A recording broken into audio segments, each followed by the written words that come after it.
2 Chronicles chapter 11. When Rehoboam arrived in Jerusalem, he mustered Judah and Benjamin, 180,000 able young men, to go to war against Israel and to regain the kingdom for Rehoboam. But this word of the Lord came to Shemaiah the man of God.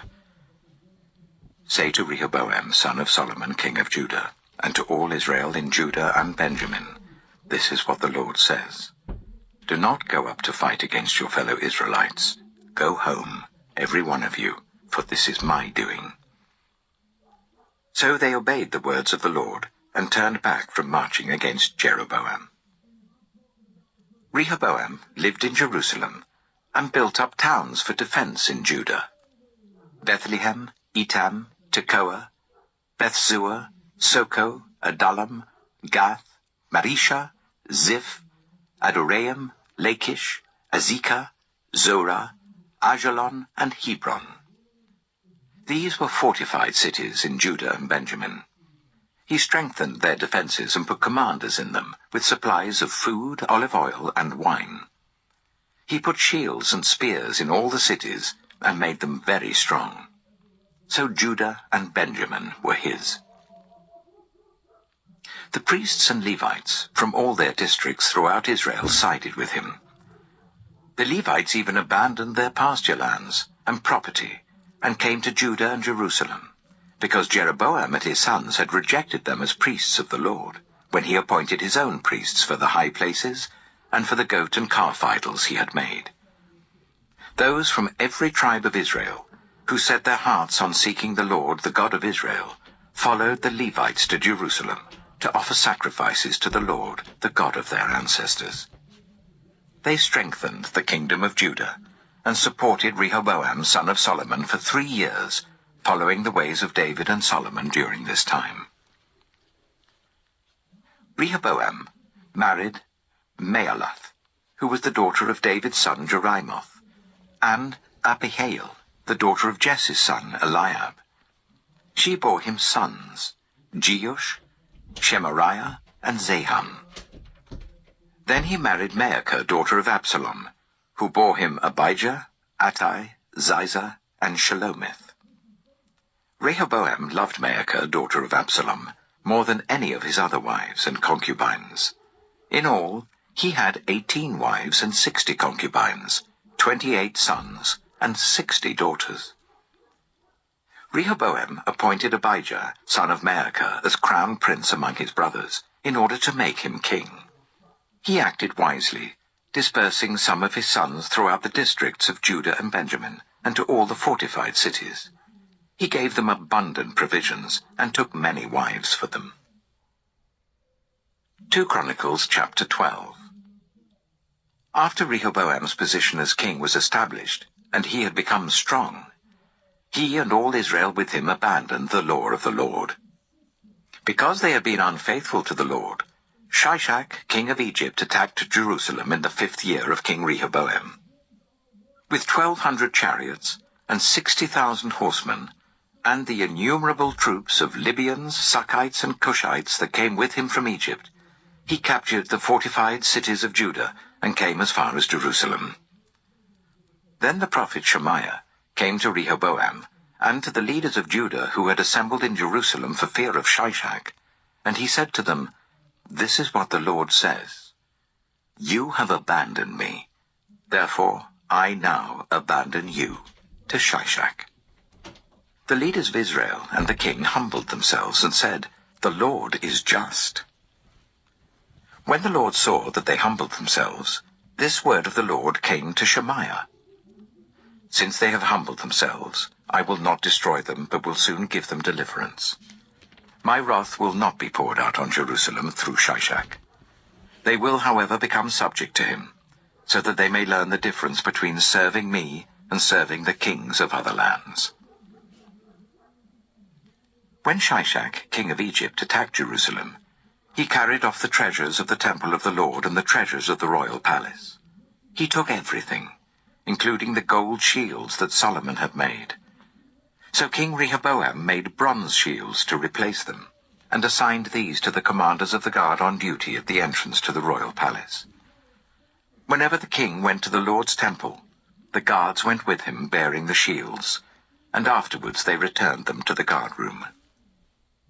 Because Rehoboam humbled himself, the Lord's anger turned from him, and he was not totally destroyed. Indeed, there was some good in Judah. King Rehoboam established himself firmly in Jerusalem and continued as king. He was 41 years old when he became king, and he reigned for 17 years in Jerusalem, the city the Lord had chosen out of all the tribes of Israel in which to put his name. His mother's name was Naamah.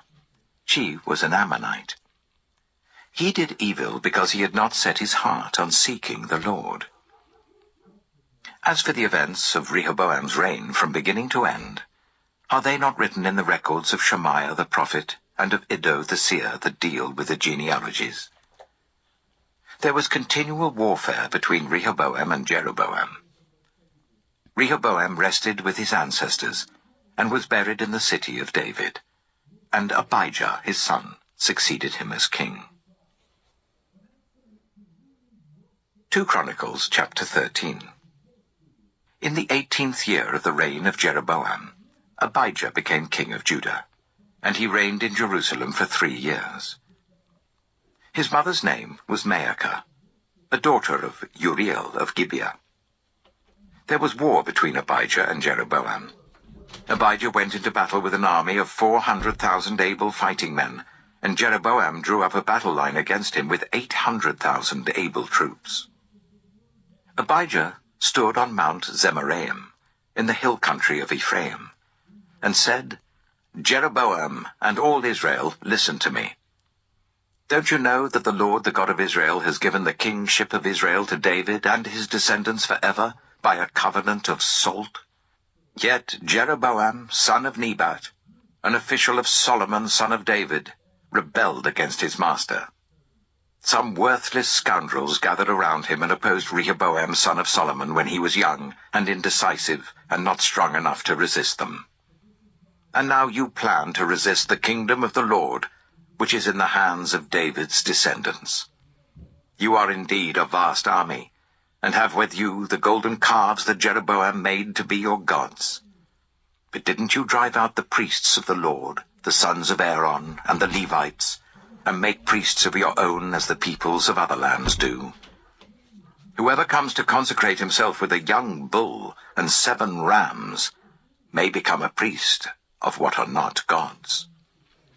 As for us, the Lord is our God, and we have not forsaken him. The priests who serve the Lord are sons of Aaron, and the Levites assist them. Every morning and evening they present burnt offerings and fragrant incense to the Lord.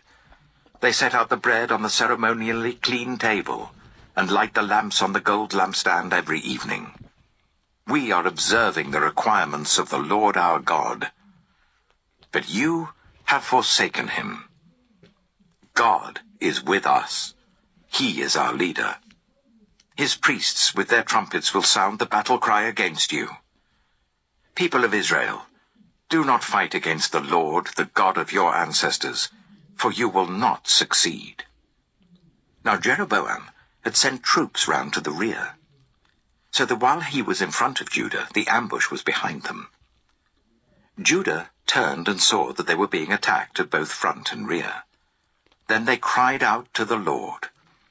The priests blew their trumpets, and the men of Judah raised the battle cry. At the sound of their battle cry, God routed Jeroboam and all Israel before Abijah and Judah. The Israelites fled before Judah, and God delivered them into their hands. Abijah and his troops inflicted heavy losses on them, so that there were 500,000 casualties among Israel's able men. The Israelites were subdued on that occasion, and the people of Judah were victorious, because they relied on the Lord, the God of their ancestors. Abijah pursued Jeroboam, and took from him the towns of Bethel, Jeshanah, and Ephron, with their surrounding villages. Jeroboam did not regain power during the time of Abijah, and the Lord struck him down, and he died. But Abijah grew in strength. He married 14 wives, and had 22 sons and 16 daughters. The other events of Abijah's reign, what he did and what he said, are written in the annotations of the prophet Iddo. 2 Chronicles, chapter 14. And Abijah rested with his ancestors, and was buried in the city of David. Asa his son succeeded him as king, and in his days the country was at peace for 10 years. Asa did what was good and right in the eyes of the Lord his God.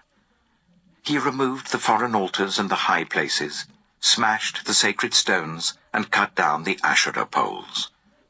He commanded Judah to seek the Lord, the God of their ancestors, and to obey his laws and commands. He removed the high places and incense altars in every town in Judah, and the kingdom was at peace under him. He built up the fortified cities of Judah, since the land was at peace. No one was at war with him during those years, for the Lord gave him rest. Let us build up these towns, he said to Judah, and put walls around them, with towers, gates, and bars. The land is still ours, because we have sought the Lord our God. We sought him, and he has given us rest on every side. So they built and prospered. Asa had an army of 300,000 men from Judah, equipped with large shields and with spears, and 280,000 from Benjamin, armed with small shields and with bows. All these were brave fighting men. Zerah, the Cushite, marched out against them with an army of thousands upon thousands, and 300 chariots, and came as far as Mareshah. Asa went out to meet him, and they took up battle positions in the valley of Zephathah, near Mareshah. Then Asa called to the Lord his God, and said, Lord, there is no one like you to help the powerless against the mighty. Help us, Lord our God, for we rely on you, and in your name we have come against this vast army. Lord, you are our God. Do not let mere mortals prevail against you. The Lord struck down the Cushites before Asa and Judah. The Cushites fled, and Asa and his army pursued them as far as Jerah. Such a great number of Cushites fell that they could not recover. They were crushed before the Lord and his forces. The men of Judah carried off a large amount of plunder. They destroyed all the villages around Jerah, for the terror of the Lord had fallen on them. They looted all these villages, since there was much plunder there. They also attacked the camps of the herdsmen, and carried off droves of sheep and goats and camels. Then they returned to Jerusalem.